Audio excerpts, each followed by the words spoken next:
आपने आयुर्वेदिक को क्यों चुना? मैं जब 14-15 साल का था तब मैं योग और आयुर्वेद में थोड़ा पढ़ना मैंने शुरू किया था। 8 प्राणायाम के अलग अलग इम्पैक्ट कैसे हो सकता है? कि जैसे कपालभाति वो प्राणायाम नहीं है, और कपालभाति क्रिया करने से काफी लोगों को ब्लड प्रेशर नहीं होता तो भी बढ़ जाता है। मोक्ष कैसे प्राप्त किया जा सकता है आयुर्वेद से? आप 2 मिनट यहाँ पे बैठ नहीं सकते और आप मोक्ष की बात ही कर रहे हो। हमें लॉन्ग लास्टिंग सेक्स के लिए आयुर्वेद का पहले मेंटली ठीक होना है। कि जब भी आप सेक्स करने जा रहे हो तब आप मुंह में या इलायची है या लौंग है, ऐसा कुछ चबा लो। आयुर्वेद को लेके जो मिथ बनती है, मतलब आयुर्वेद तो बोलते हैं किचन का काम है। आयुर्वेदा हमारी लाइफस्टाइल है, हम सोने से, उठने से, बैठने से सब चीज आयुर्वेद के ऊपर हम सीख सकते हैं। और बहुत ज़्यादा एंजाइटी हो रही है, बहुत ज़्यादा घबराहट हो रही है। प्राणायाम इज अ वेरी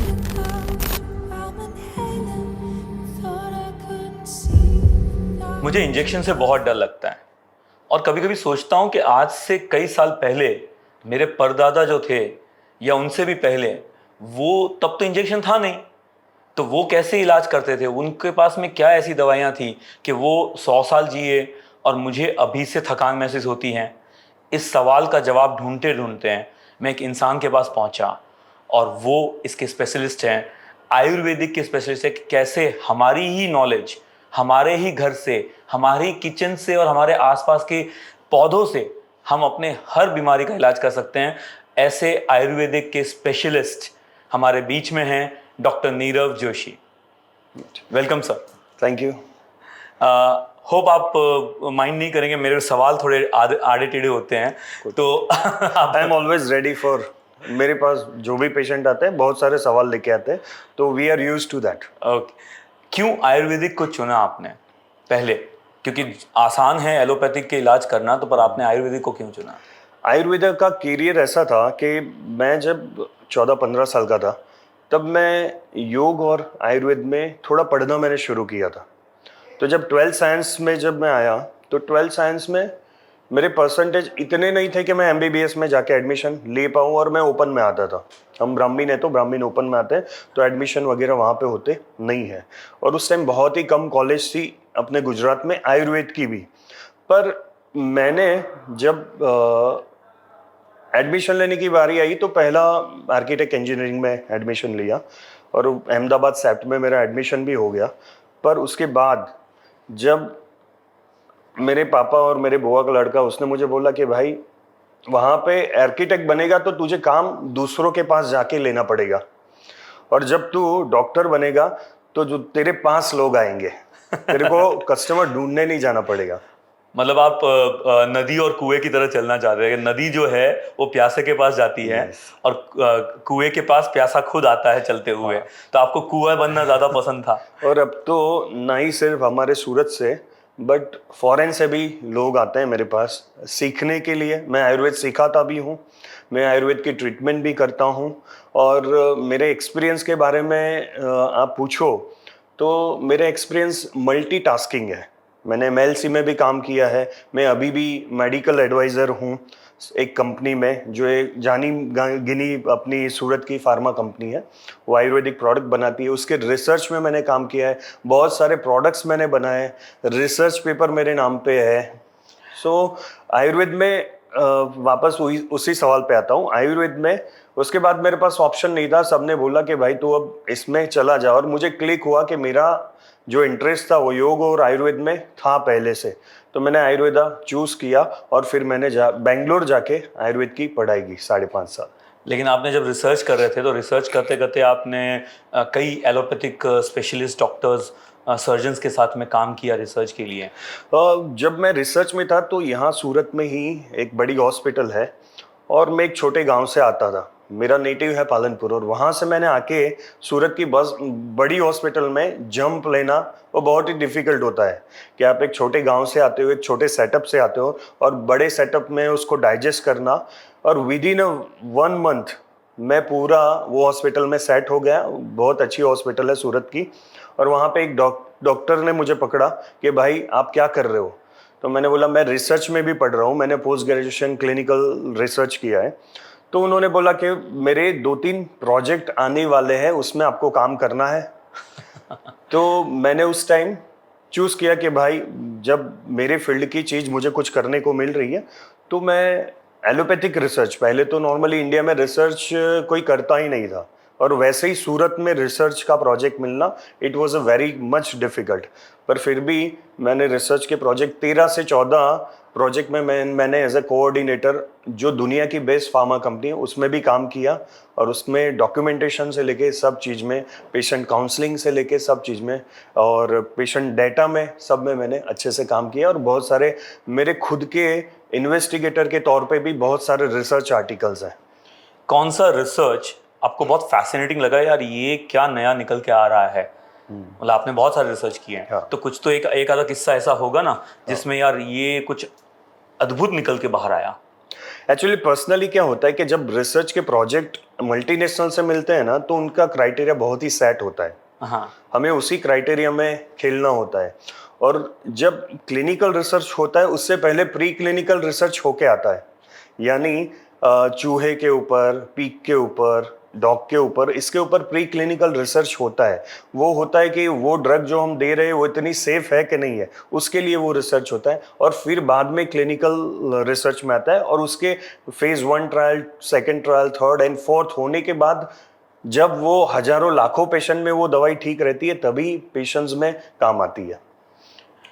नहीं, तो जब आप रिसर्च के एक्सपर्ट थे, जब आपने शुरुआती दौर पे रिसर्च कर रहे थे, तो कोई ऐसा एक सब्जेक्ट था, कोई ऐसी एक ऑब्जेक्ट, मतलब एक ऐसे ऑब्जेक्टिव के साथ रिसर्च करते हैं ना, तो ऐसी कुछ अद्भुत ढूंढने के लिए रिसर्च की थी आपने कोई बात? अद्भुत नॉर्मली क्या है कि जैसे आयुर्वेद की मैं बात करूँ ना, एलोपैथी में तो क्या है, केमिकल बेस्ड कंपाउंड्स रहते हैं, और वो आने के बाद हमको मिलते हैं, तो उसमें हमारा इतना इन्वॉल्वमेंट नहीं होता। जो प्रोटोकॉल सेट होता है वही प्रोटोकॉल में हमें काम करना होता है।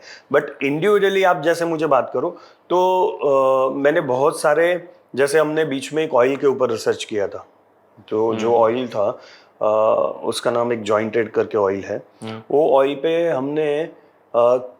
हमने भी आयुर्वेद में ऐसा रिसर्च किया जो एलोपैथी में रिसर्च होता है, वही कैट एंड माउस से स्टार्ट करते हुए हम आए लास्ट तक क्लिनिकल रिसर्च के ऊपर। तो उसमें हमको जॉइंट पेन में बहुत ही अच्छे परिणाम मिले हैं। बट एज सच फ्यूचर में मुझे प्राणायाम और मेडिटेशन के ऊपर रिसर्च करने के बहुत ख्वाब है कि मैं वो उसके लिए कुछ करूं। तो फिर आप साइंटिफिक इक्विपमेंट्स के साथ में ये Yes. सब करेंगे? मेरा एक्चुअली एक पैटर्न भी मैंने ट्राई किया था, एक प्राणायाम के लिए था, पर अनफॉर्चुनेटली वो रिसर्च प्रोडक्ट में नहीं हुआ इन्वॉल्व। अदरवाइज वो एक अद्भुत प्रोडक्ट था जो मैंने मेरे थॉट प्रोसेस से बनाया हुआ प्रोजेक्ट था, जिसमें आप डिसेबल पर्सन को भी प्राणायाम करा सकते हैं।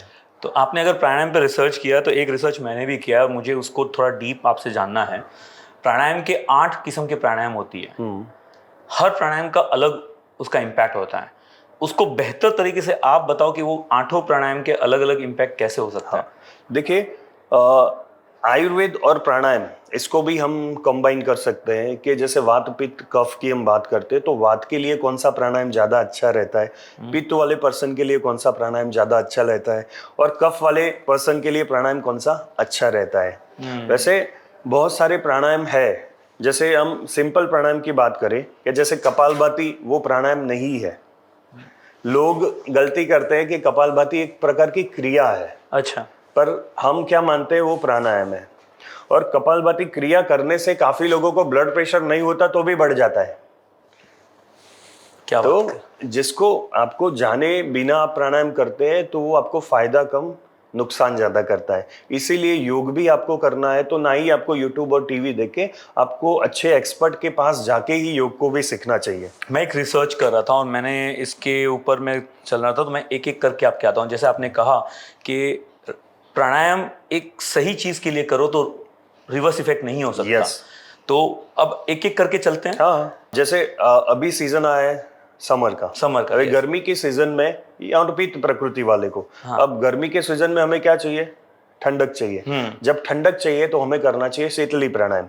अब शीतली के भी 2 और एक्स्ट्रा प्राणायाम है, जैसे शीतकारी है, सदंत प्राणायाम है। सदंत प्राणायाम, उसका भी इफेक्ट अलग अलग ऑर्गन पे होता है और इसका भी अलग अलग ऑर्गन एक थोड़ा प्रैक्टिकल करके बताओ तो समझ आता है कि इसको कैसे करना चाहिए। नॉर्मली कोई भी प्राणायाम करते हैं तो एक चीज हमें हमेशा ध्यान रखनी है कि हम प्राणायाम करने जा रहे हैं तो प्राण जो हमारा है, जो ऑक्सीजन है, जिसके बिना हम 1 मिनट तक नहीं रह सकते, वो चीज को हमेशा लंबा, गहरा और धीरा, ये 3 चीज पे फोकस करना है हमें। लंबा, गहरा गहरा और धीरा। धीरा, slow, long and deep. Deep. क्योंकि मेन क्या है कि कहा गया है कि हमारी जितनी सांसें रहती है वो गिन के आती है, बिल्कुल। हम बर्थ लेते हैं तब। इसीलिए प्राणायाम को करना है कि प्राणायाम जितना लंबा और अच्छे से कर, इतना फोर्सफुली भी नहीं करना है, अपनी सहजता के साथ करना है कि जितना हम कर पाए उतना ही। मैं आपके उसके ऊपर आ रहा हूँ। तो प्राणायाम में लंबा, गहरा और ये करना चाहिए। वैसे ही शीतली प्राणायाम कैसे करना चाहिए उसके लिए हम बात करते हैं। तो शीतली प्राणायाम जो है उसमें सिंपली प्राणायाम का समय ऐसे सबसे अच्छा रहता है मॉर्निंग टाइम। इवनिंग टाइम में भी आप प्राणायाम कर सकते हैं। प्राणायाम करने के लिए ऐसे कुछ स्पेसिफिक जरूरत नहीं है, आप हॉस्पिटल में हो तो भी कर सकते हैं, आप कोई भी ट्रेन में जा रहे हो तो भी आप प्राणायाम कर सकते हैं। सिंपली आपको रिलैक्स होकर आपके कंधे सीधे रखते हुए, आपकी स्पाइन रीढ़ की हड्डी को सीधा रखते हुए आपको बैठना है, ठीक है। उसके बाद आपकी हथेली आकाश की तरफ रखो, आप कैसे भी आप रख सकते हैं, ठीक है। फिर पहले initially before starting the pranayam you have to focus on your simple breathing. जो भी स्वतः सांसें चल रही है उसको हमें खाली देखना है, ठीक है। फिर आप जब आप रिलैक्स हो जाते हो तब, जैसे मैं आपने बताया कि शीतली प्राणायाम कैसे करते हैं, तो शीतली प्राणायाम करने के लिए आपको करना है, आपकी टंग जो है उसको रोल कर देना है ऐसे। ऐसे रोल कर लिया टंग को, बीच में स्पेस बनेगा। अब आपको सांस कहां से लेना है, तो सांस आपको लेना है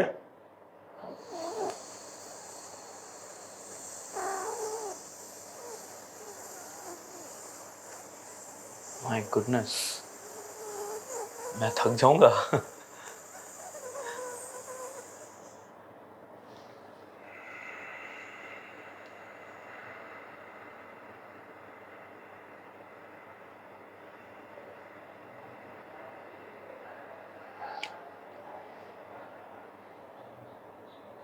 ऐसे सांस को लेना है। जब भी आप प्राणायाम करते हो तो आपके चश्मे भी निकाल बीच में से टंग के जो सेंटर है, it's you have to roll it like a pipe. वो जो जगह बीच में रहती है वहां से हमको सांस लेना है और फिर सांस को छोड़ना है, मुंह बंद करके नाक से धीरे धीरे छोड़ना है। यानी आयाम उसका लंबा जितना हम जा सके उतना लेना है, पर सहजता के साथ।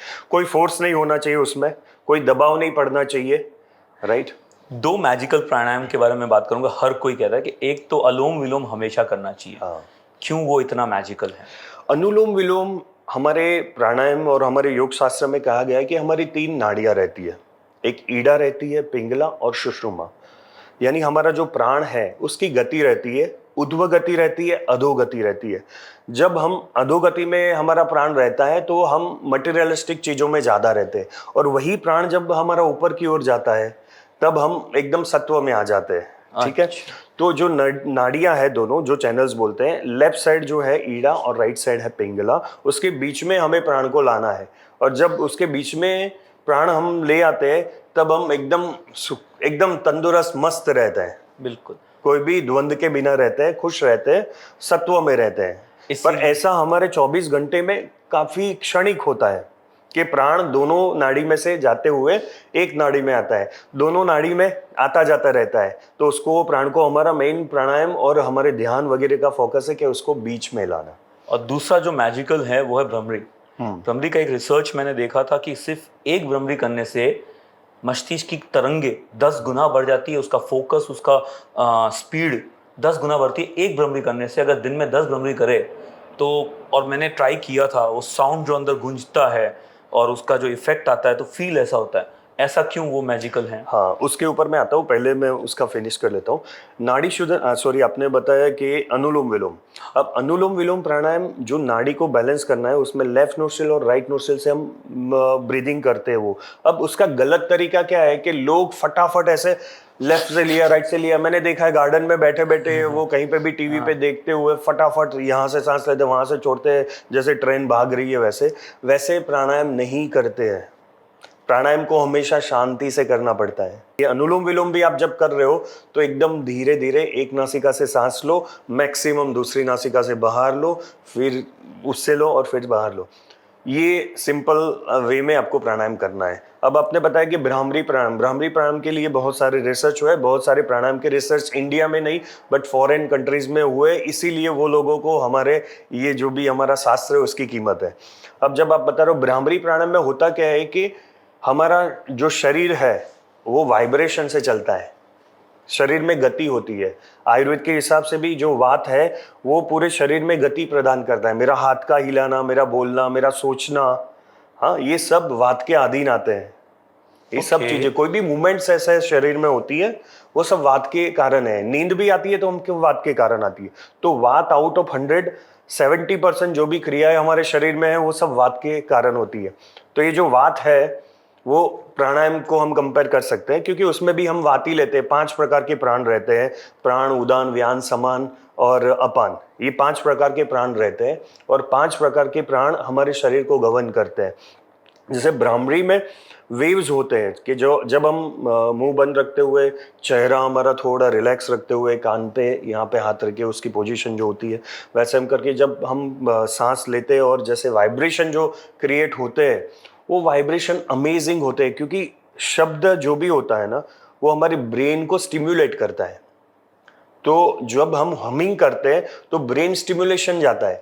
अब दूसरे प्राणायाम से हम पूरे शरीर में हम ऊर्जा पहुंचा सकते हैं, पर ब्रेन में काफी बार इतनी अच्छे से ऊर्जा नहीं पहुंचती है। तो उसके लिए क्या करते हैं, हम भ्रामरी प्राणायाम करते हैं। और भ्रामरी प्राणायाम जब हम करते हैं तो क्या होता है कि पूरे, बिकॉज वो अपने कनेक्टेड है अपना चेहरा, और जब हम बोलते हैं तो वाइब्रेशन हमारे ब्रेन तक पहुंचती है और इसीलिए हमें नींद में फायदा होता है, एंग्जाइटी, डिप्रेशन, ये सभी चीज में हमें फायदा मिलता है। जब हमने योग की बात की, प्राणायाम की बात की, तो प्राणायाम नक्षत्र दोष को भी लेवल पे लाता है।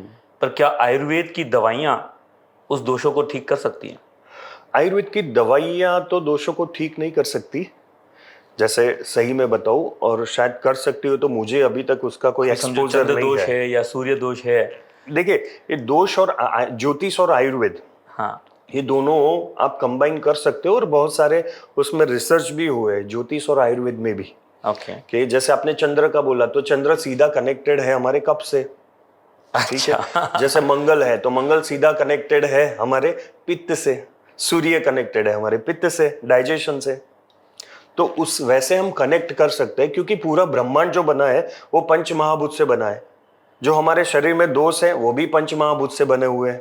तो उसको हम कंबाइन करके उसके कोरिलेशन को ढूंढ के हम वैसे रिवर्स आके उसमें सॉल्यूशन पा सकते हैं। और इसीलिए एक श्लोक है आयुर्वेद में, कहा गया है कि सद्य फलंती गांधर्वम मांसैक पुराणकम वेदा फलंती कालेषु ज्योतिर्वैद निरंतरम। यानी आप जब गीत गाते हो तो उसका फल आपको तुरंत मिल जाता है। आप जब वेद पढ़ते हो, पुराण पढ़ते हो तो 1 महीने बाद मिलता है। वेद पढ़ते हो तो कालेषु, आफ्टर सर्टेन टाइम आपको उसका बेनिफिट मिलता है। और जब आप आयुर्वेद पढ़ते हो या ज्योतिष शास्त्र पढ़ते हो तो हर काल में उसका फायदा है। इतना हमारे ज्ञान और हमारे उपनिषद में, पुराणों में इतना सब ज्ञान अवेलेबल है, फिर भी आम आदमी अब भी इम्प्लीमेंट नहीं कर पाता। गूगल में आजकल सब कुछ अवेलेबल है, यूट्यूब पे सारे वीडियोस अवेलेबल है, सारा ज्ञान का भंडार पड़ा है, सब लोगों ने अभी खरीद के निकाल दिया है, फिर भी इम्प्लीमेंट करने में कहाँ रह जाते हैं। आयुर्वेद के हिसाब से भी अब देखने जाए तो सभी रोग का मूल है प्रज्ञा अपराध। प्रज्ञा अपराध यानी जानते हुए भी उसकी अवगणना करना। यानी आपको पता है कि मैं ज्यादा खाऊंगा तो मेरा डाइजेस्टिव सिस्टम खराब होने वाला है, फिर भी आप ज्यादा खाते हो, उसका मतलब हुआ आप जानबूझ के उसको, आप कोई भी चीज को आपके ऊपर थोप रहे हो। और वही सबसे बड़ा कारण होता है कोई भी रोग का।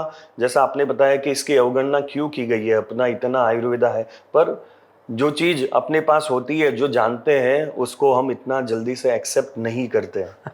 मैं पढ़ रहा था और पढ़ते पढ़ते पहुंचा चरक संहिता के पास। और चरक संहिता का जो पहला श्लोक है वो ये कहता है कि Ayurveda is for curing disease like lust, greed, jealousy, ego, अपने अंदर की भावनाओं को, गुस्से को, अपने हम जो बुरा सोचते हैं, नेगेटिव सोचते हैं, उसे डिजीज बनाया गया है और उस डिजीज का इलाज करते हैं, जबकि ये तो फीलिंग्स हैं।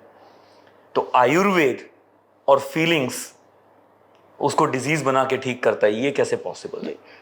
आयुर्वेद, मैंने बोला ना कि आयुर्वेद स्पिरिचुअल है है ना। सब चीज का बेस क्या होता है, अल्टीमेटली इंसान जब थक जाता है तो कहाँ पे जाता है, पूरे सब कुछ उसके पास होता है, अल्टीमेटली वो थक के सबसे पहले भगवान के पास जाता भगवान है। के पास जाता है, खुद को जानने के लिए जाता है या भगवान के पास जाता है कि अब सब कुछ मैंने जान लिया। आयुर्वेद, जैसे आपने चरक ऋषि की बात बताई, चरक आयुर्वेद के फिजिशियन है, और चरक ऋषि ने बताया गया है कि जैसे मैंने आपको पहले भी शायद बताया कि जो हेल्थ की डेफिनेशन है, WHO में जो हेल्थ की डेफिनेशन है, वो डेफिनेशन हजारों लाखों साल पहले आयुर्वेद में पाई गई है। उसके लिए भी एक श्लोक है, शम दोष समाग्नि समधातु मलक्रिया प्रसन्न आत्म इंद्रिय स्वस्थ इति अभिधीयते। यानी आपके दोष सम है, आपके शरीर में धातु सम है, आपके अग्नि, आपका डाइजेस्टिव पावर जो है, डाइजेस्टिव पावर वो एकदम पावरफुल है, यानी बैलेंस में है। आपका मन बुद्धि, हाँ, ये सब प्रसन्न है, इंद्रिया प्रसन्न है, तो ही आप स्वस्थ है। तो आपने बताया कि मेंटल हेल्थ, ये ग्रीड, जो भी आपने नेगेटिव इमोशंस जो भी बताए, जो भाव बताए, वो सब पे आयुर्वेद अच्छे से काम करता है। अच्छे से यानी बहुत सारे ऐसे हब्स हैं जो आपके ब्रेन को स्टिमुलेट करते हैं। जैसे आपने देखा होगा कि वो बाबा लोग भांग वगैरह लेते हैं, तो भांग इज आयुर्वेदिक हर्ब। वो क्यों लेते हैं? क्योंकि वो ब्रेन को शांत करता है। और वही भांग के काफ़ी सारे केमिकल का यूज़ होता है डिप्रेसिव, एंटी डिप्रेसिव ड्रग में, जिसको डिप्रेशन होता है उनको। मैं इस सब्जेक्ट पे आता हूँ कि जैसे ही आपने कहा बाबा जी वो भांग लेते हैं, मनमस्त हो जाते हैं, एक कॉन्सेप्ट है अफ्रीका के अंदर में ayahuasca। हाँ, उनकी भी ऐसी कोई पुरानी पद्धति हैं, हजारों साल पुरानी, एक ड्रग को लेने की उनकी एक प्रोसेस है जो प्लांट से ही आता है, ayahuasca। और जिसको लेके बड़े बड़े सेलिब्रिटीज ने अपनी आगे की फ्यूचर को किक मिला है उन्हें। मैं नाम नहीं लूँगा, मतलब बहुत से लोग ऐसे हैं। तो और उस पर बहुत बड़े बड़े वीडियोस भी मैंने सुने हैं। ऐसी कोई पद्धति जिसमें एक कमरे में बैठकर उस ड्रग को लेते हैं, जिसमें पुनर्ज्ञान, फ्यूचर ज्ञान, करंट स्टेट ऑफ माइंड के हजारों पहलू दिमाग में घूमते हैं, मदमस्त हो जाते हैं और पता नहीं क्या क्या लेवल पे वो जाते हैं। ऐसा कुछ आयुर्वेद में है जिसे एक्सपीरियंस हर आदमी को करना चाहिए? हाँ, आयुर्वेद में ऐसी चीज है जिसमें एक कुटी पक्व रसायन विधि है।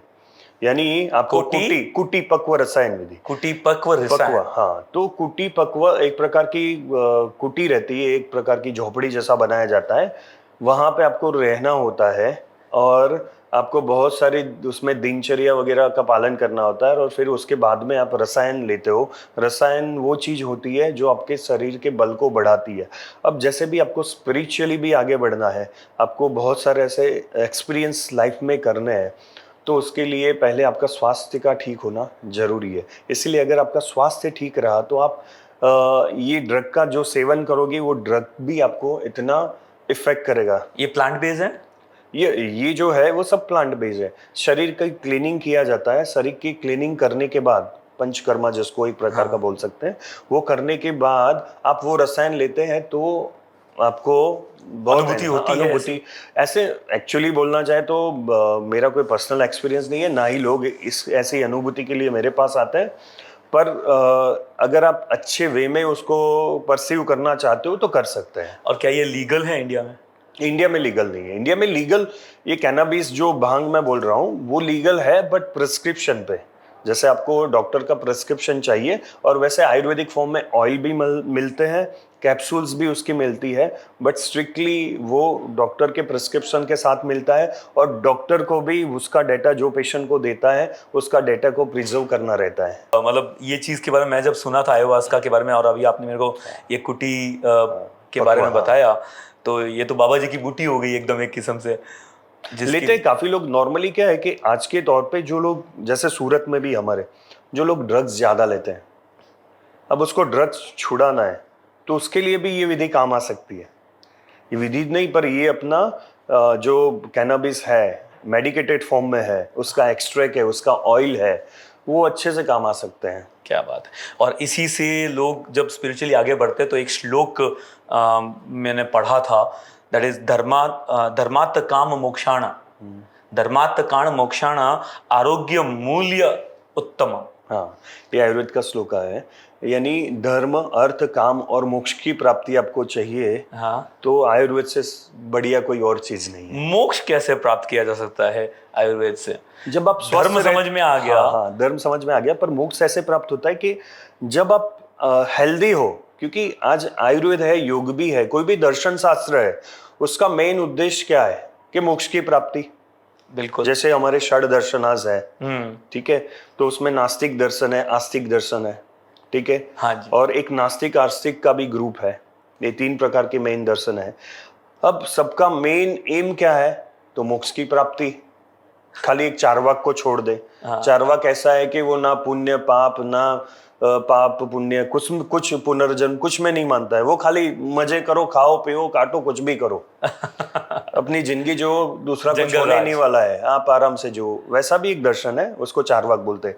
पर जो दूसरे दर्शन है उसमें बताया गया है, उसका मेन टारगेट रहता है मोक्ष की प्राप्ति। अब मोक्ष की प्राप्ति कब होगी? आप 2 मिनट यहाँ पे बैठ नहीं सकते और आप मोक्ष की बातें कर रहे हो। मैं सीधे से बैठ नहीं पाऊंगा। आप 2 मिनट नहीं, आपकी बात नहीं कर रहा हूँ, इन जनरल, कि जैसे आपको ध्यान में बिठाया जाता है, आप 5 मिनट भी बैठ नहीं सकोगे। आप यहाँ से कहीं पे घूम के आओगे, कितने थॉट्स आएंगे, हजारों। बिल्कुल। आप कुछ नहीं कर पा रहे हो। हाँ, तो इसीलिए बोला गया है कि आपको मोक्ष की प्राप्ति करनी है तो पहले आपके शरीर को आपको ऐसा बनाना चाहिए। योग शास्त्र का पर्पस भी वही है। ये 2 चीज में आपको आपके शरीर को ऐसा बनाना है। तो शरीर आपका जब ठीक रहेगा, आप अच्छे से बैठ पाओगे, तो कुछ अनुभूति होगी, उसको आप फील कर पाओगे। नहीं तो आपका मन कहाँ पे पड़ा रहेगा? आपके शरीर पे पड़ा रहेगा। कोई माँ दुख रहा है, हाँ, कोई माँ ये हो दुख रहा रहा है, ये हो रहा है। एक मिथ होता है कि भाई चलो मोक्ष तो बहुत दूर है, लेकिन आयुर्वेद की दवाइयां लोग इसलिए भी लेते हैं कि रिलेशनशिप को बेटर किया जाए। हाँ, वो कैसे पॉसिबल है? रिलेशनशिप लाइक फिजिकल रिलेशनशिप और मेंटल एंड फिजिकल बोथ। सो पहले मेंटल पे बात करते हैं, फिर फिजिकल पे आते हैं। सिर्फ मेंटल रिलेशनशिप के लिए अगर आपकी इरिटेशन ज्यादा है, आपकी प्रकृति जानना बहुत जरूरी है उसके लिए। कि जैसे आपकी प्रकृति, आपको पता है कि आपकी पित्त प्रकृति है, तो आपको नॉर्मल लोगों से इरिटेशन आपको ज्यादा होगा। ठीक है, जैसे आपकी कफ प्रकृति है तो आप थोड़े आलसी प्रकार के होंगे। ओके। आपकी वात प्रकृति है तो आप डिसीजन चेंज करते रहते होंगे, करना है नहीं करना, कल उठ जाऊंगा, परसों उठूंगा, ठीक है। हाँ, ऐसा हो जाता है, तो वो वेवरी माइंड रहता है। तो इसीलिए आपको आपकी प्रकृति अच्छे से पता है, तो उसके लिए लाइफस्टाइल चेंजेस आप अच्छे से कर सकते हैं, और उसके साथ साथ बहुत सारे ऐसे हर्ब्स हैं जिसको आप कंज्यूम भी कर सकते हैं उसको बैलेंस करने के लिए। तो उससे मन शांत हो जाता है, तो रिलेशनशिप बेटर हो जाते हैं। अब मन शांत होना नॉर्मली क्या है कि रिलेशनशिप बेटर होना दोनों तरह से होता है। जैसे मैंने मेरा मन शांत कर लिया पर अगले ने नहीं किया, तो रिलेशनशिप बेटर इतना नहीं होगा। और फिजिकल रिलेशनशिप के लिए? फिजिकल रिलेशनशिप के लिए आयुर्वेद में एक पूरा शास्त्र है। जैसे अष्टांग आयुर्वेद बोला गया है, उसमें एक वाजीकरण शास्त्र है। जो वाजीकरण शास्त्र है उसमें पूरा फिजिकल रिलेशनशिप के लिए सब चीज डिटेल्स में दी गई है। पर आज के समय में जो ऑनलाइन बिकने वाली दवाइयाँ हैं, शिलाजीत है, शिलाजीत है, राइट, हजार रुपए में, 1,500 रुपए में आप ये करो वो करो, पर आयुर्वेद ऐसा नहीं है।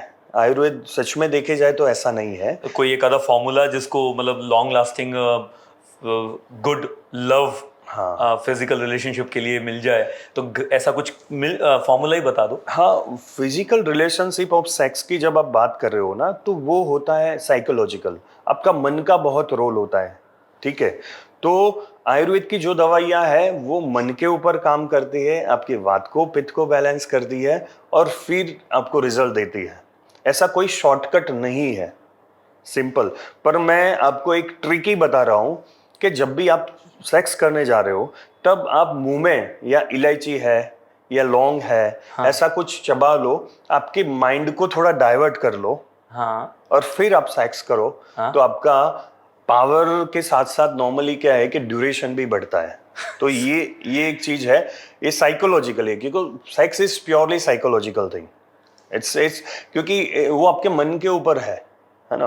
पर आयुर्वेद में पूरा जो वाजीकरण शास्त्र है, अब उसमें भी क्या है कि आपका डाइजेशन ही ठीक नहीं है, आप कितनी भी वाजीकरण की दवाइयाँ लेते हो तो आपको फायदा नहीं मिलने वाला है। मतलब किस करने जाओ, बीच में डकार आ जाए, हाँ। तो वो मार देगी मेरे को सामने वाले बीवी हो गए कोई भी हो, तो क्योंकि ये क्या है, जा पहले यहाँ से। तो नॉर्मली और आपको मार्केट में ऑनलाइन जाओगे तो हजारों प्रकार की कंपनियां ये सब चीज़ें बनाती है और लोगों को एक नंबर से उनको उल्लू बनाते हैं। ऐसा कुछ नहीं होता है। आप अच्छे से आपको इलाज कराना है तो आप डेफिनेटली कोई आयुर्वेदिक अच्छे डॉक्टर के पास जाओ जो नॉलेज वाला हो। अदरवाइज ऑनलाइन प्रोडक्ट आप कभी भी बिना सोचे समझे नहीं खरीदो। इसी चीज के ऊपर में एक मूवी भी आई थी, ओ माय गॉड पार्ट 2।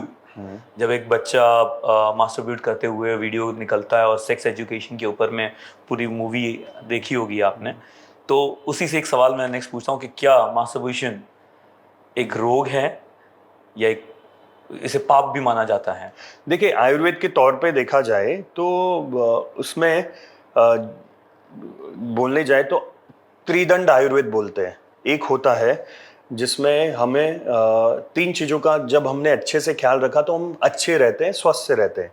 पहला है हमारा आहार, दूसरा है हमारे ब्रह्मचर्य, और तीसरा है निंद्रा, नींद कैसी लेते हैं।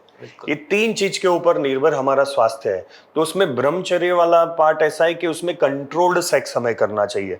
तो जैसे आपने बताया कि अगर पर्सन रेगुलरली वो करता रहता है तो आयुर्वेद के सिद्धांत के हिसाब से शुक्र बनने के लिए 7 दिन लगते हैं ऐसे। क्योंकि जब हम खाते हैं तो हमारा आहार जो है वो रस में रूपांतरित होता है, फिर रस के बाद रक्त बनता है, फिर मांस बनता है, मेद बनता है, अस्थि बनता है, मज्जा बनता है, शुक्र बनता है। तो 7वें दिन उसका ट्रांसफॉर्मेशन होता है। ठीक है, अगर आप रेगुलर मास्टरबेशन करते हो तो आपकी ओज की कमी होती है। आप ओज इज इम्यूनिटी, तो आपकी इम्यूनिटी कम हो जाती है। तो इसीलिए रेगुलर इज नॉट एडवाइजेबल। कभी कभार कोई करता है तो उसमें कोई खराब भी नहीं है, पर एज सच आयुर्वेद में मास्टरबेशन के लिए करना चाहिए नहीं करना चाहिए इसका कहीं पे भी उल्लेख नहीं है। आपने बताया कि भाई हमें लॉन्ग लास्टिंग सेक्स के लिए आयुर्वेद का पहले मेंटली ठीक होना है, लेकिन ये जो बाज़ार में बहुत सारी शीलाजीत बिक रही हैं, ये कैसे पॉसिबल है और ये क्या है एग्जैक्टली, इसका असर कितना है इस पर? नॉर्मली शिलाजीत जैसे बहुत सारे ऐसे हर्ब्स है ना, और आयुर्वेद में ट्रेडिशनल उसके पूरे पूरे बुक लिखे हुए हैं ये वाजीकरण के लिए, कि जिसका हम इस्तेमाल अच्छे तौर पे कर सकते हैं। पर वो ट्रेडिशनल वे में हमने बनाया तो ही वो इतना इफेक्टिव होता है।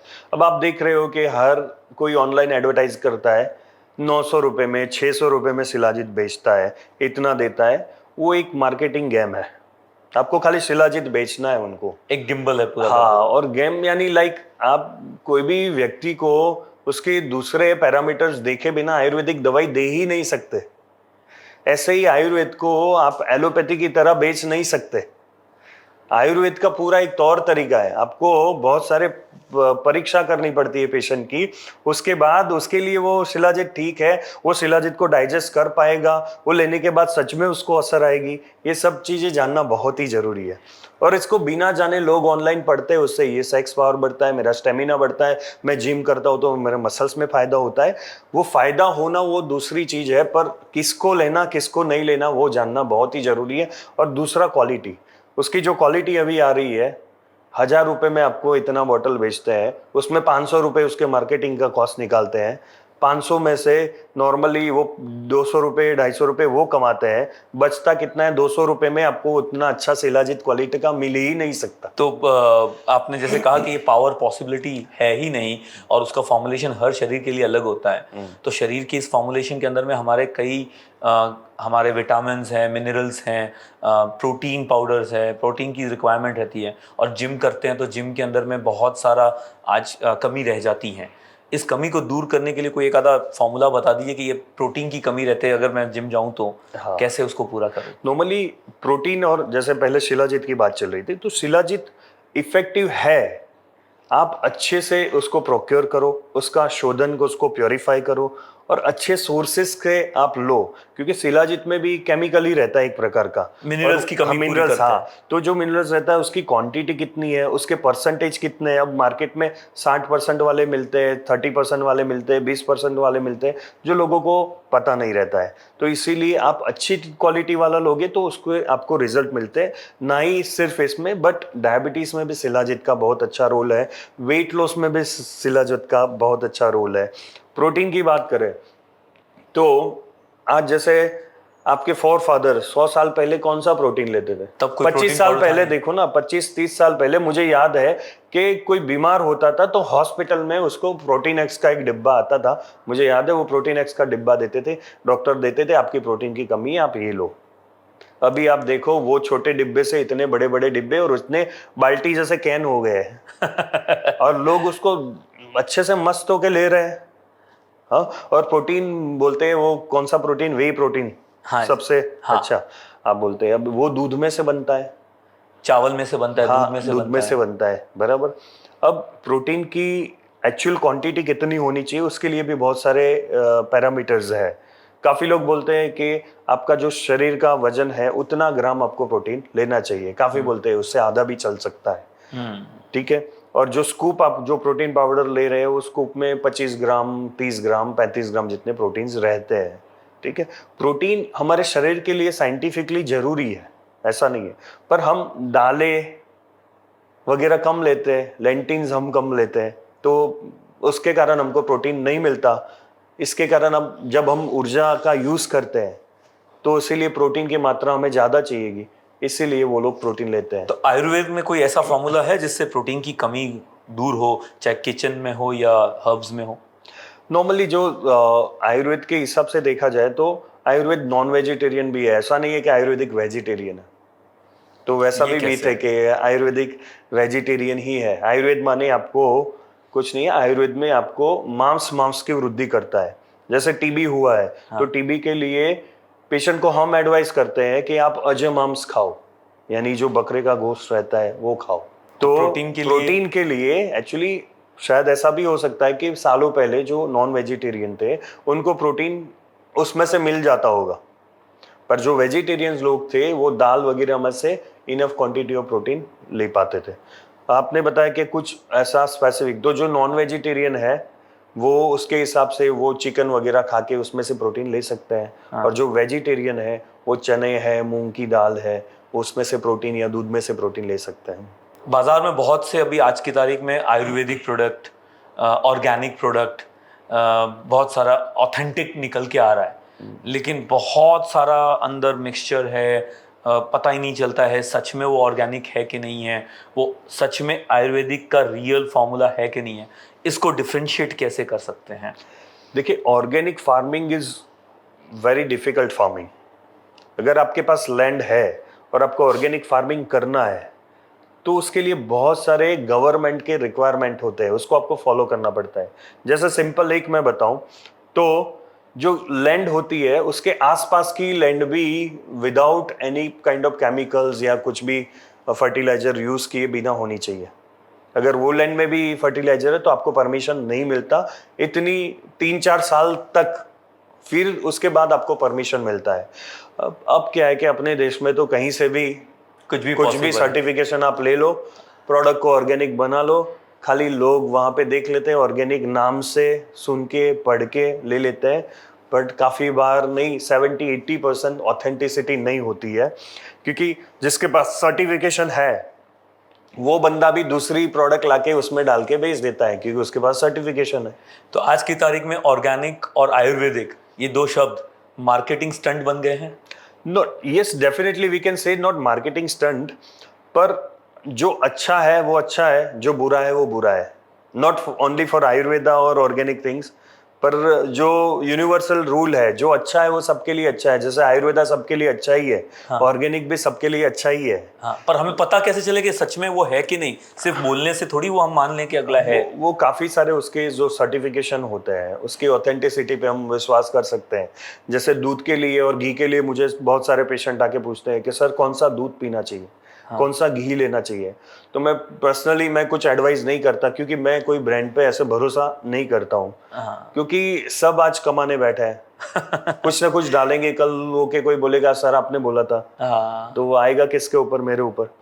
तो मैं ऐसे रेकमेंड नहीं करता हूँ, पर मैं दूध के लिए और घी के लिए एज सच बोलता हूँ कि आप नॉर्मली अमूल का ले लो, क्योंकि उसका पता है कि वो थोड़ा पैरामीटर्स उसके सही रहते हैं। क्योंकि बाहर से कहीं से भी लिया, ये गौशाला से लिया, ये अच्छी है, वो है, मतलब सारे ही चोर है, जो कम चोरी करे उसके पास चले जाओ, उसके पास चले जाओ। जो थोड़ा हाँ। दान धर्म करे और चोरी कम करे हाँ। और सिस्टमेटिकली थोड़ा चला ले, उससे चले जाओ। आयुर्वेद को लेके जो मिथ बनती है, मतलब आयुर्वेद तो बोलते किचन का काम है, इसके लिए डॉक्टर के पास क्यों जाए, किचन में ही सारा इलाज पड़ा है। इस बारे में आपका क्या राय है? बहुत सारी चीजें हम किचन से ठीक कर सकते हैं, और आयुर्वेदा अकेला किचन का सब्जेक्ट नहीं है। Ayurveda is a lifestyle.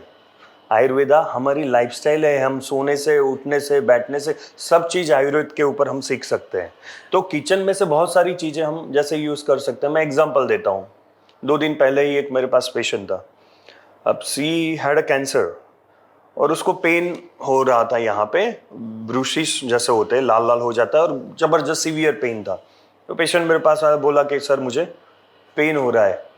मैं क्या बोलूँ, और वो मेरे पास ऐसे योगा के लिए भी आती है। तो मैंने खाली बताया कि कुछ नहीं, घर पे जाके तू है ना सौंठ का लेप लगा देना। तो वहीं पे सौंठ का लेप लगा दिया। दूसरे दिन मेरे पास आई और बोली सर गजब का काम किया उसने तो, मेरा पेन, ऐसे इतनी खुश हो गई वो। तो कहने के लिए हमारे किचन में बहुत सारी ऐसी चीजें हैं। जैसे आपको डायरिया हो गया, जबरदस्त डायरिया, तो आप क्या करोगे? लोपामेड ले लोगे।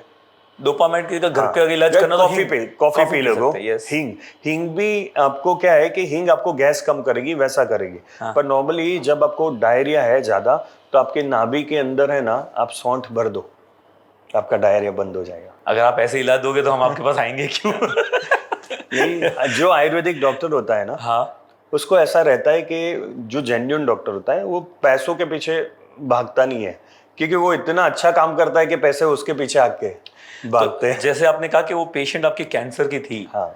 तो मैं तो सवाल से सवाल निकाल रहा हूँ इस समय। मुझे तो अभी दिमाग में कुछ आ नहीं रहा है, जो आपने कुछ कहा उससे एक सवाल निकल रहा है। तो कैंसर का इलाज कैसे पॉसिबल है आयुर्वेद में? कैंसर का इलाज पॉसिबल है नॉर्मली, और काफ़ी बार इलाज के लिए एज सच कोई स्पेसिफिक रिसर्च नहीं हुए हैं। पर बहुत सी जगह पे, जैसे एक ब्रेस्ट कैंसर का पेशेंट था। वो लेडी ऐसा थी कि मुझे कीमो रेडियो नहीं लेना है, तो अब क्या करना चाहिए? तो उसने आयुर्वेद और नेचुरोपैथी को एक्सेप्ट किया। सी इज़ नॉन टू बी, मेरे पास भी आती थी।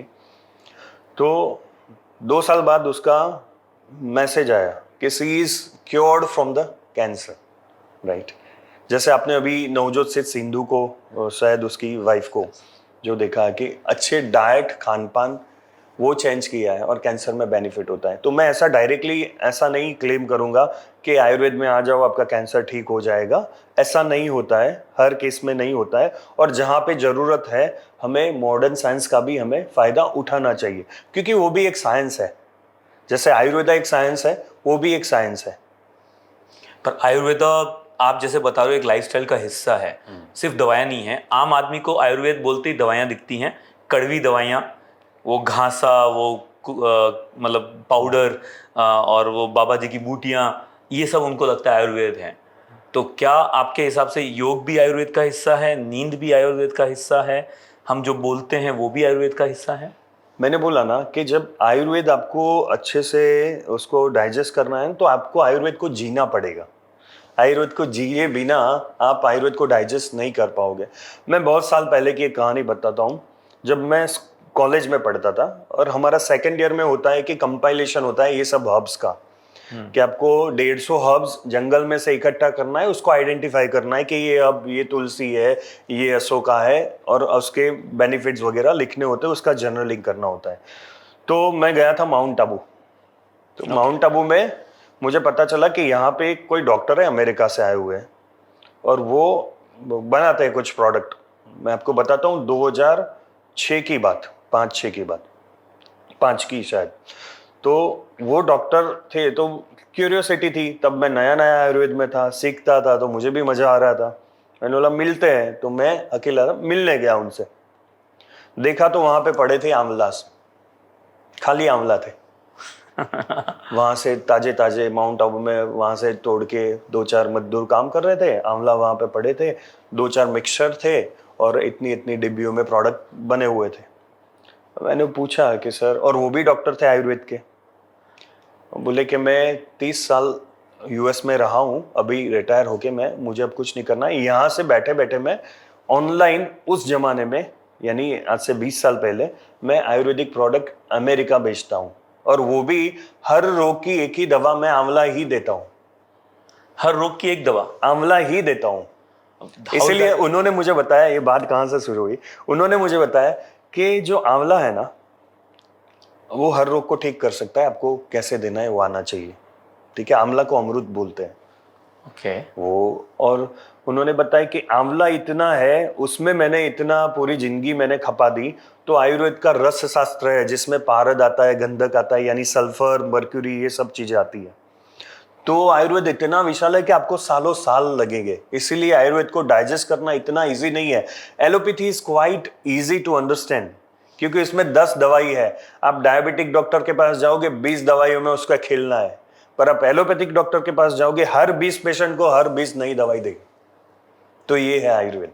जैसे आंवला अपने आप में एक पूरा आयुर्वेदिक है, तो हल्दी को तो एंटीबायोटिक कहा जाता है, वो भी कहते हैं कि हर चीज का इलाज हल्दी है। डेफिनेटली आप हल्दी से भी हर चीज का इलाज कर सकते हैं। अगर आपको आयुर्वेद अच्छे से आता है, आयुर्वेद के फंडामेंटल्स आपके क्लियर है, तो आप हल्दी से स्किन को भी अच्छा कर सकते हैं, हल्दी से गट को भी अच्छा कर सकते हैं, हल्दी से जॉइंट पेन को भी अच्छा कर सकते हैं। लेकिन किस चीज को कैसे इस्तेमाल करना वो आपको आना चाहिए।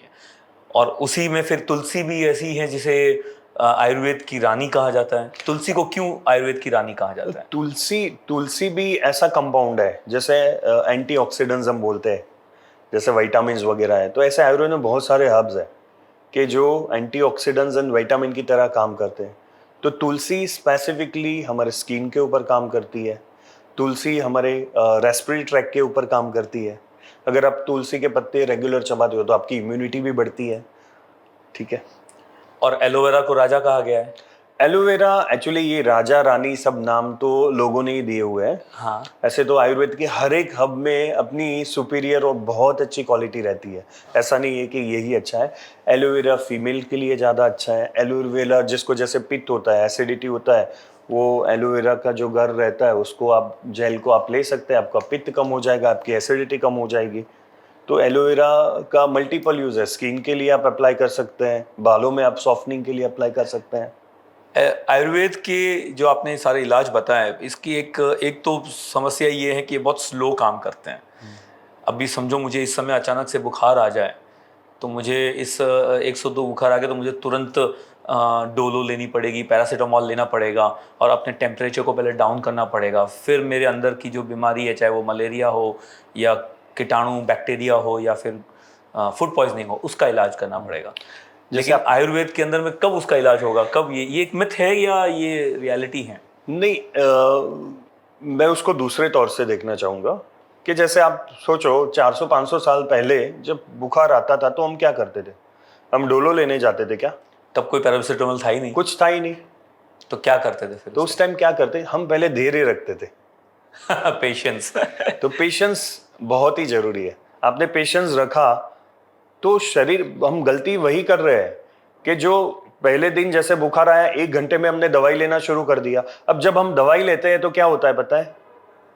वो दवाई सप्रेस करेगी फीवर को, और फीवर आता है एक प्रकार का हमारे बॉडी को सपोर्ट करने के लिए, और उस टाइम हम दवाई लेते हैं। फीवर आता है बॉडी को सपोर्ट करने के लिए। Support in the sense resist करने के लिए, कुछ बाहर से कुछ आ रही है तो उसको प्रोटेक्ट कर रहा है। Fever is a one protective thing. जैसा फीवर है, पेन है, कुछ भी चीज हमारे शरीर में, स्किन पे कोई रेसिस है, तो वो हमें एक नॉर्मल एक प्रकार की प्रोटेक्शन दे रहे हैं, सिग्नल देते हैं कि कुछ खराब हो रहा है शरीर में। तो वैसे ही फीवर में ऐसा है कि हम आने नहीं देते। पहली बार तो पहले दिन फीवर आया तो वो तो अच्छी बात है कि थोड़ा बहुत आया तो उसको अपने आप जाने दो, ठीक है। अगर नहीं हुआ आप वेट करो दूसरे दिन, तब करो। पर उसका एक रीज़न ऐसा भी है कि जब फीवर हमको आता है तो बहुत सारे ऑर्गेनिज्म जो रहते हैं वो अपने आप उसकी गर्मी से मर जाते हैं, पर हम उसको समय ही नहीं दे रहे। और अगर समझो फिर भी मुझे इलाज नहीं लगता, तो पहला इलाज क्या करना चाहिए जिससे जल्दी से जल्दी ठीक हो जाए? आपको वार्म वाटर लेना है, आपको गर्म पानी लेना है, थोड़ा उसमें सौंठ डाल के आप पी सकते हैं, उससे भी फीवर रिकवरी आपको हो सकती है। और सिंपली है कि आपने देखा होगा काफ़ी बार कि वो ठंडे पोछे लगाते हैं, ठीक है। मेन ये है क्योंकि मेन रीज़न ही यही है कि हम अपने बॉडी को खुद हील ही नहीं होने देते। इतना ज्ञान भरा पड़ा रहता है, इतना हम इमिटेट करते हैं लोगों को कि हम तुरंत ही दवाइयाँ लेना शुरू कर देते हैं। इसलिए मैंने आने से पहले बोला मेरा आवाज़ खराब था, तो मैंने क्या किया, मैं 3 दिन कोई दवाई लिया नहीं, मैंने वेट किया। आज जो पहले दिन मेरा आवाज खराब था, आज अपने आप बहुत ठीक हो गया। तो प्रकृति को हम मौका नहीं दे रहे हैं। एडप्ट नहीं करते, हम मौका ही नहीं देते हैं। हम इतने उतावले हैं, हम इतने फास्ट है कि हमको ये चाहिए। तो आयुर्वेदा स्लो है पर परमानेंट है। और इसी प्रकृति के अंदर में अदर थेरेपीज भी चलती हैं, साउंड थेरेपी हैं, रेकी हैं, प्राणिक हीलिंग है, या फिर लोग कहते हैं कि भाई मन से भी एक दूसरे को एनर्जी दी जाती है। क्या ये आयुर्वेद का हिस्सा है?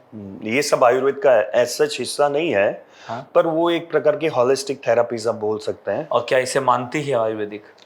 अब मानना हॉलिस्टिक थेरापी है, जिस चीज से आपके मन को शांति मिलती है वो चीज आपके लिए अच्छा है। जैसे म्यूजिक थेरापी है, आप साउंड कोई अच्छा सुनते हो, आपको प्रसन्नता आती है, आपका शरीर अच्छा रहता है, तो आप उसको सुन सकते हो। जैसे आपने देखा होगा मुन्ना भाई एमबीबीएस में, वो खाली हग करने से भी फील होता है। जादू की जप्पी। हाँ, फॉरेन में आपने देखा होगा वो गाय को हग करते हैं, काऊ को जाके, उसने कितने डॉलर्स लेते हैं वो लोग, पर वो हग करते हैं।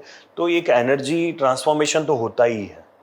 और इसी में पंचकर्मा का भी रोल आता है। तो आप पंचकर्मा को इस्तेमाल करके, जो पांच धातु हैं उसको इस्तेमाल करके एक पूरा इलाज, एक पूरी पद्धति होती है, वो कैसे, थोड़ा सा एक बार। नॉर्मली पंच धातु नहीं, पंचकर्मा होता है। There are 5 specific type of procedure to detoxify your body. ठीक है। Okay, to detoxify your body we have panchakarma 5 procedures. 5 procedure, एक धातु एक नहीं करके है, थोड़ा मेटल नहीं, हाँ। अच्छे से। तो पंचकर्मा नॉर्मली किसको करना चाहिए पहले? तो पंचकर्मा कोई भी कर सकता है। हाँ। जैसे मैं सिंपल एग्जांपल दूं तो जैसे कार है, हमारी गाड़ी है। अब गाड़ी को हम क्या करते हैं रेगुलरली? सर्विस करवाते, सर्विस कराते हैं। क्यों कराते हैं? ताकि वो फिट एंड फाइन रहे, ताकि उसके स्पेयर पार्ट्स बिगड़े नहीं, उसका माइलेज अच्छा घटे रहे। नहीं। हाँ, हम रेगुलर तौर पे वो करते हैं। वैसे ही पंचकर्मा प्रिवेंशन के लिए भी होता है और क्योर के लिए भी होता है। ओके। अगर आपको कोई डिजीज है उसको क्योर करना है तो भी पंचकर्मा है, और आपको डिजीज नहीं हो उसके लिए भी काम करना है तो भी पंचकर्मा है। और वो कौन सी 5 प्रोसेसेस हैं? उसमें आता है वमन, विरेचन, बस्ती, नस्य एंड रक्त मोक्ष। ये 5 प्रकार की प्रोसीजर है, 1 बाय 1। जैसे वमन रहता है, तो वमन होता है कफज प्रॉब्लम के लिए, जिसमें क्या करते हैं, बहुत सारी हम 3-4 दिन के लिए, पहले नॉर्मली सभी के लिए पूर्व कर्म बताए गए कि जैसे आज आप आए, आपको कल वमन करना है तो पॉसिबल नहीं है। उसके लिए आपके शरीर को प्रिपेयर करना पड़ता है कि जो दोष बढ़ा हुआ है शरीर में, मेटाबॉलिक वेस्ट जो पड़ा है, उसको कैसे बाहर निकालना। तो ऐसे आज आपका मेटाबॉलिक वेस्ट पूरे एक्सट्रीमिटीज में हर जगह पे है, तो उसको ऐसा नहीं आ जाए तो वो निकल जाएगा। तो उसके लिए पहले उसके पूर्व कर्म कहे गए हैं। वो पूर्व कर्म में होता है कि 3-4 दिन आपको लंघन करना पड़ता है, आपको लाइट डाइट लेना है जिसमें बॉडी में लघुता आती है। फिर स्नेहन करना पड़ता है, इंटरनल ऑयलेशन एंड एक्सटर्नल ऑयलेशन। इंटरनल ऑयलेशन में हम घी पिलाते हैं, तेल पिलाते हैं, और बॉडी को जो टॉक्सिन्स निकालने के लिए प्रिपेयर करते हैं। और एक्सटर्नल ऑयलेशन में हम करते हैं अभ्यंग, यानी ऑयल मसाज और स्टीम देते हैं। इससे क्या होता है, जो भी मेटाबॉलिक वेस्ट है वो अपने गट में सेंटर में आता है और फिर हम उसको एलिमिनेट करते हैं। तो जब वमन होता है उसमें हम करते हैं, जैसे 2-4 लीटर दूध हो या काढ़ा हो, ये सब देते हैं, या गन्ने का रस हो, ये देते हैं। और वो देने के बाद दवाई देते हैं, जिसके कारण थेरापेटिक एमिसिस होता है। पर्सन अपने आप उल्टी करता है, और वो जो उल्टी में जो बढ़ा हुआ कफ रहता है वो सब निकल जाता है, और आपको कफ वापस होने की पॉसिबिलिटी कम हो जाती है। इसीलिए कहते हैं कि जो परम पंचकर्मा है वो रूट से निकालता है। और ये तो आपने वमन के बारे में बताया। हाँ। फिर उसके बाद आता है आपका ये विरेचन। विरेचन। हाँ। विरेचन में ऐसा है कि विरेचन सेम प्रोसीजर आपको फॉलो करना पड़ता है, लंघन करना पड़ता है, स्नेहन करना पड़ता है, स्वेदन करना पड़ता है। उसके बाद जब बॉडी आपका प्रिपेयर होता है, उस दिन हम दवाई देते हैं। वो दवाई के कारण 15-20 बार 25 बार आपको डायरिया होता है, और वो डायरिया में जो आपकी डाइजेशन पावर, आपकी अग्नि है, हाँ। वो थोड़ी कम हो जाती है उस समय के लिए। और जो भी पित्त बढ़ा हुआ होता है, जैसे उसमें कफ के लिए वमन होता है, वैसे पित्त के लिए ये विरेचन होता है।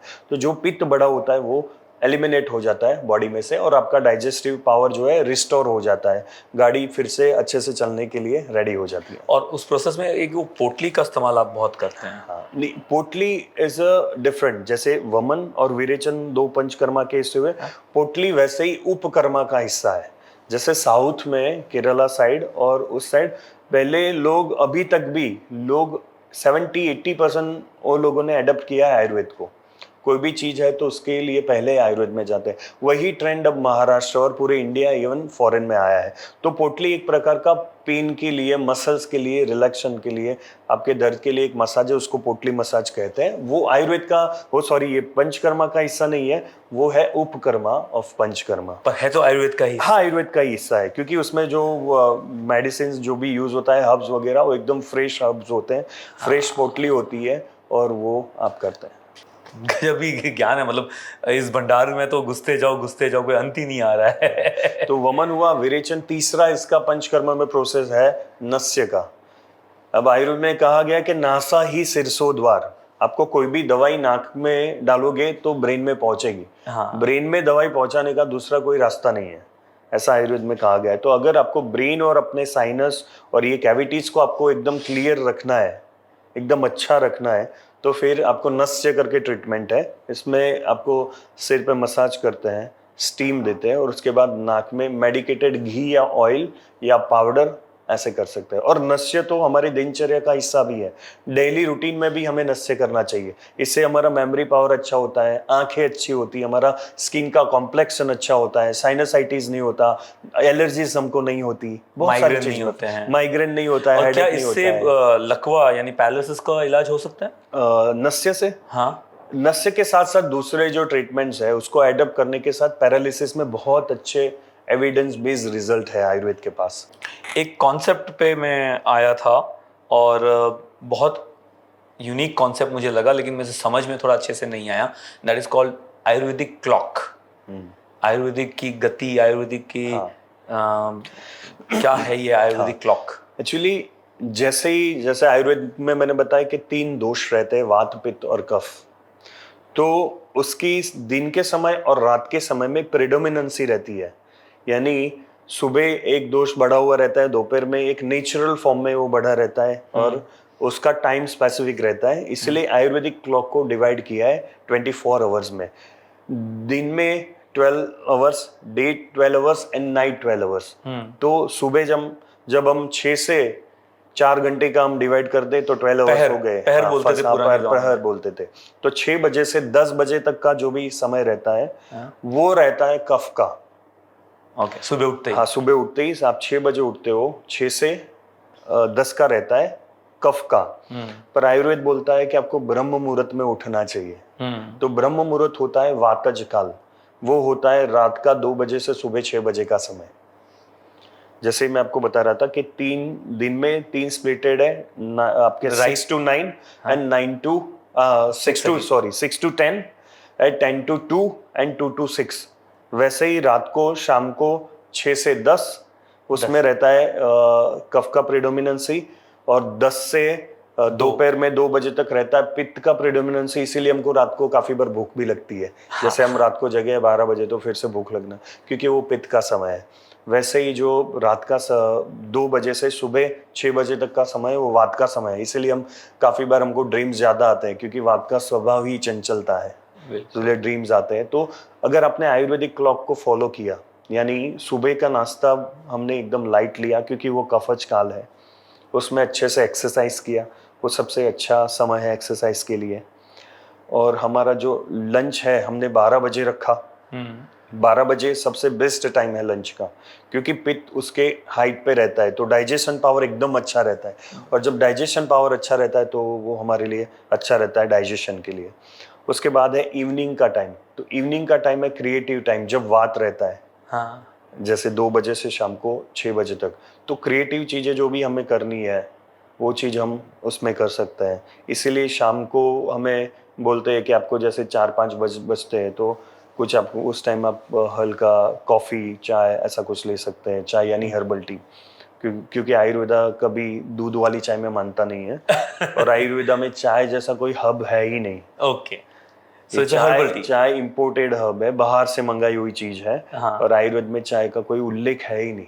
ओके, तो वो शाम के समय पे हमें चाय न लेके हर्बल टी ले हर्बल जाए। टी आपको लेनी चाहिए। और शाम का जो समय 6 बजे के बाद का जो समय है, हाँ 6 से 9 का, उसमें 6 से 7 में हमको, 7-8 बजे जैसे जैन धर्म में मानते हैं 24, वैसे हमको डिनर हमारा क्योंकि सूर्य से पहले धीरे पहले। धीरे 7 बजे के बाद है ना, कफ की वृद्धि हो जाती है। और कफ का नेचर है एकदम धीरा होना, स्लगिश होना, स्लो होना, लेथार्जिक होना।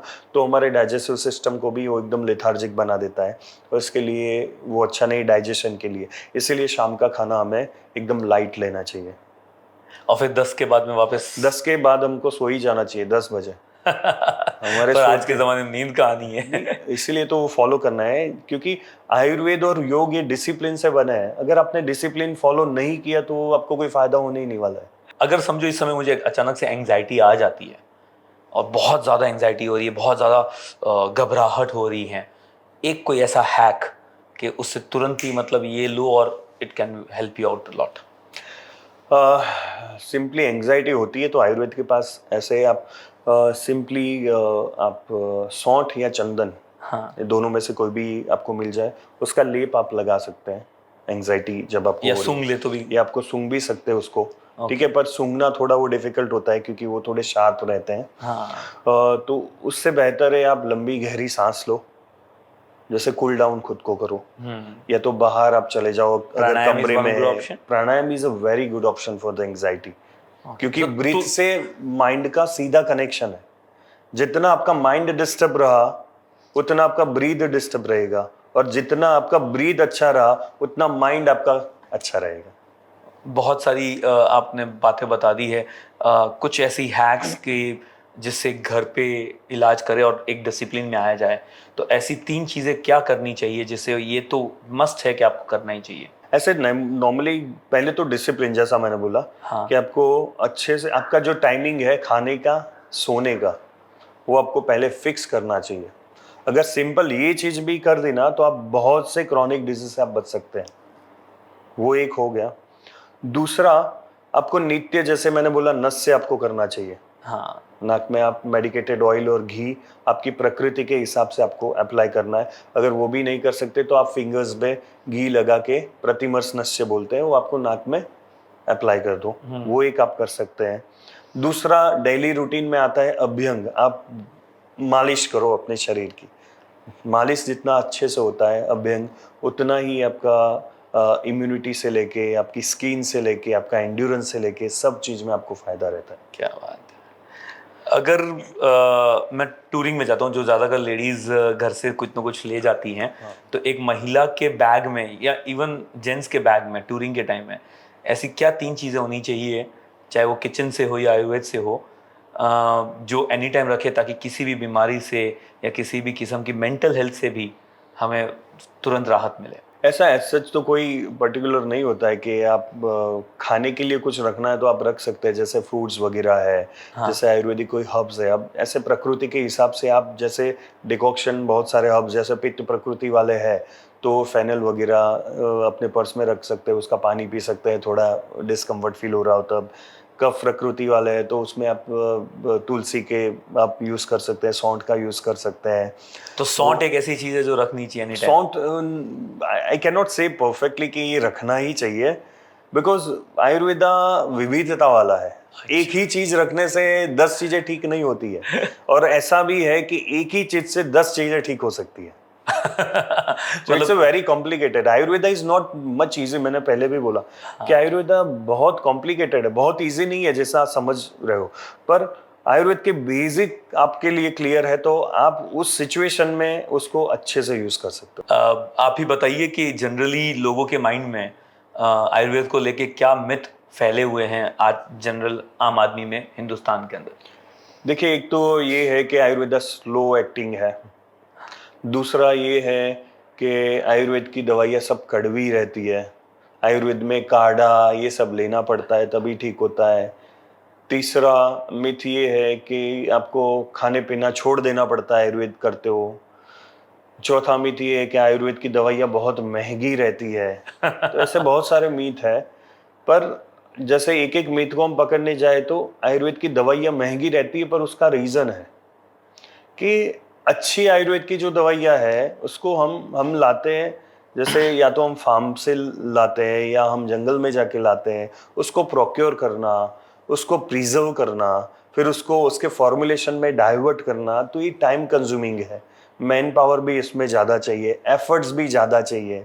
और कोई मशीनरी काम आती नहीं है हाँ, इसमें। नहीं, काफ़ी चीज़ों में अब तो बहुत टेक्नोलॉजी सब एडवांस हो गया है। अब तो माउथ डिजोल्विंग आयुर्वेदिक टैबलेट्स आ गई है, स्प्रेज आ गए हैं, सब कुछ आयुर्वेदा के बेस बन गया है।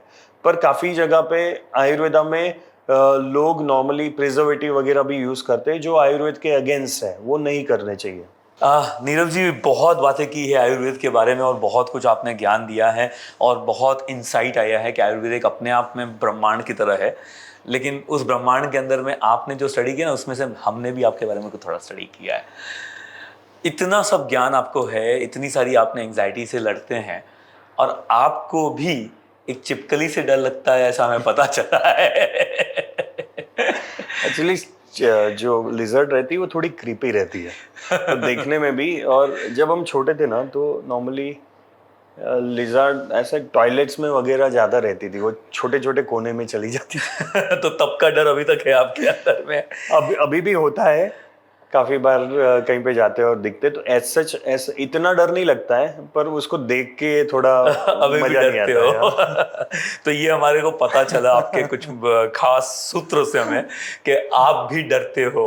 तो इस डर के लिए कोई आपके पास जड़ी बूटी नहीं है कि भाई मैंने लिया और मैं डरते नहीं, हुए? अब क्या होता है कि काफी बार कई जगह पे जाता हूँ और लिफ्ट में चिपकली होती है ना, हाँ। काफी जगह पे लिफ्ट में भी हो जाती है, तो उसको खाली देख के थोड़ा रिलैक्स हो रहा हूँ और देखता रहता हूँ। तो अब उससे आदत हो गई। उससे आंखें थोड़ी चुरा लेता हूँ और ऐसे ही खड़ा रहता हूँ कि उसको जो करना है करे, मैं जब फ्लोर आएगा मैं निकल जाऊंगा। भाग जाऊंगा यहाँ से।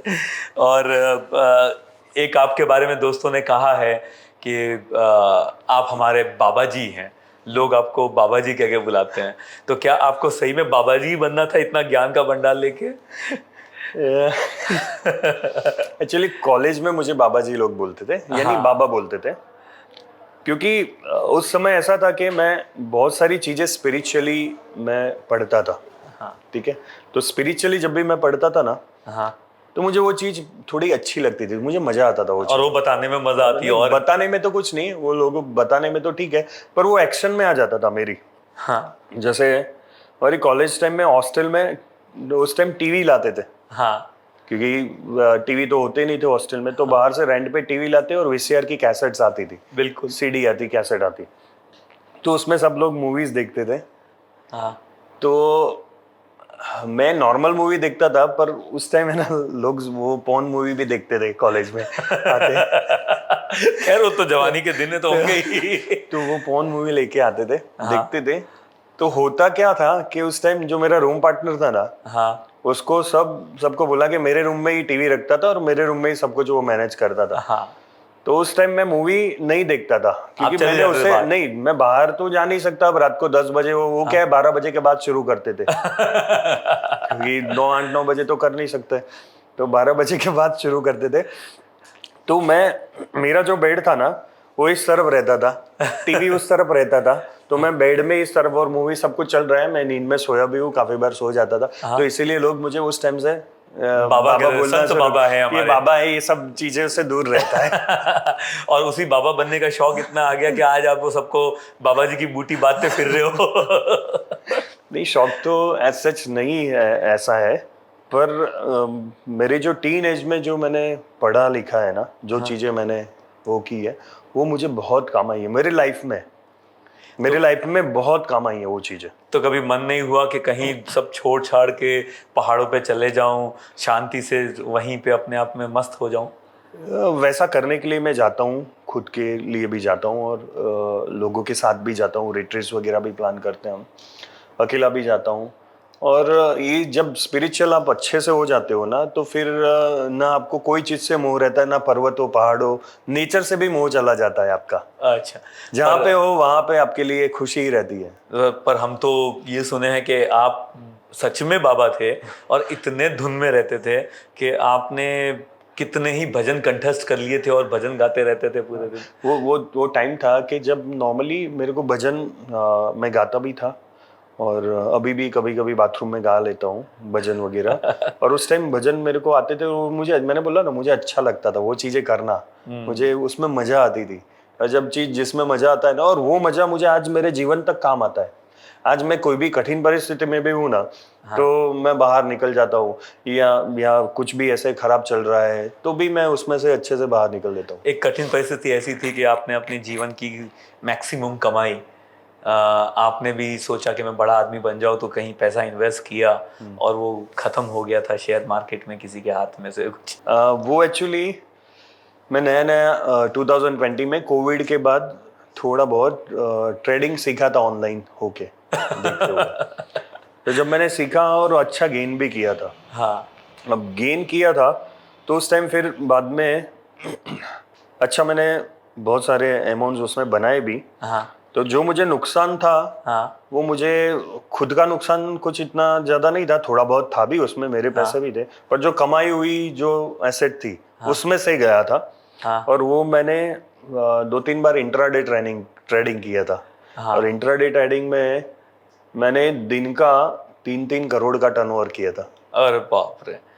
तो आपको क्योंकि वो जब आप स्क्रीन पे होते हो, मोबाइल पे होते हो, मोबाइल पे ही आप ट्रेडिंग करते हो, लग रहा है कि तो एज सच मैं ट्रेडिंग ऐसे स्विंग ट्रेडिंग करता था, जैसे ओके, कि हेजिंग। स्विंग, जैसे ये अभी लिया कोई भी स्टॉक, उसको 15 दिन में जैसे 5% 10% बढ़ा है तो उसको बेच देने का, ज्यादा लॉन्ग टर्म में जाने का नहीं, पड़ा नहीं रखने का। पर एक बार बोला कि चलो अब इंट्राडे करते हैं, तो एक आध दो बार थोड़ा अच्छा प्रॉफिट हुआ, बोला ये तो अच्छी चीज है, तो और बड़ा करते और हैं। बड़ा किया। तो उसमें एक वीक में मेरे मिनिमम 15 से 16 लाख रुपए गए थे। ओहो हो। और ना ही मैंने किसी को भनक आने दी थी, तो मेरे घर में किसी को नहीं। और वही तो बोल रहा हूँ कि ये स्पिरिचुअलिटी होने का फायदा क्या होता है कि हर बड़ी कठिन परिस्थिति में भी ये चीज काम आती है।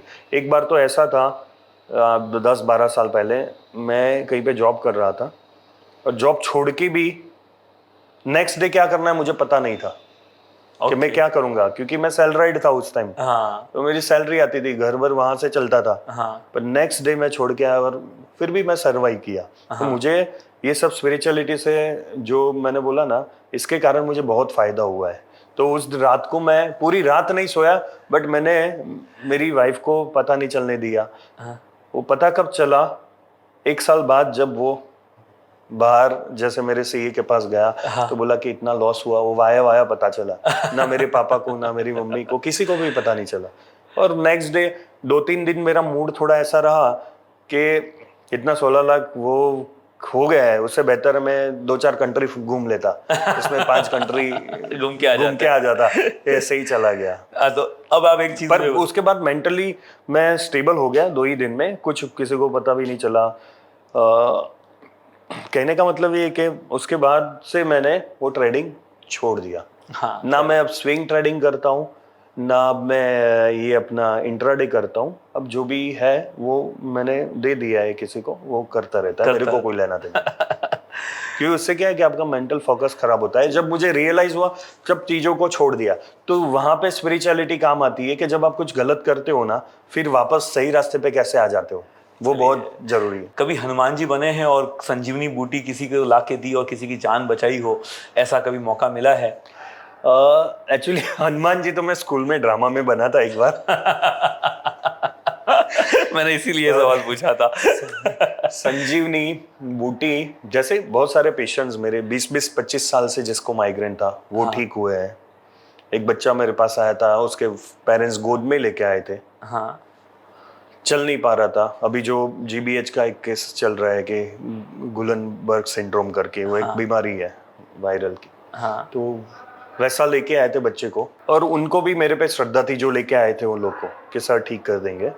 और मैंने वो बच्चे को 1 महीने कंटिन्यूस रेगुलर वॉच रखते हुए, ट्रीटमेंट देते हुए, चेंज करते हुए ट्रीटमेंट में भी, हाँ। 1.25 महीने में उसको चलता करके यहाँ से भेजा। आयुर्वेद एक उपचार मेडिसिन है या एक फेथ है? आयुर्वेद मेडिसिन भी है, एक फेथ भी है। Overall Ayurveda is a lifestyle.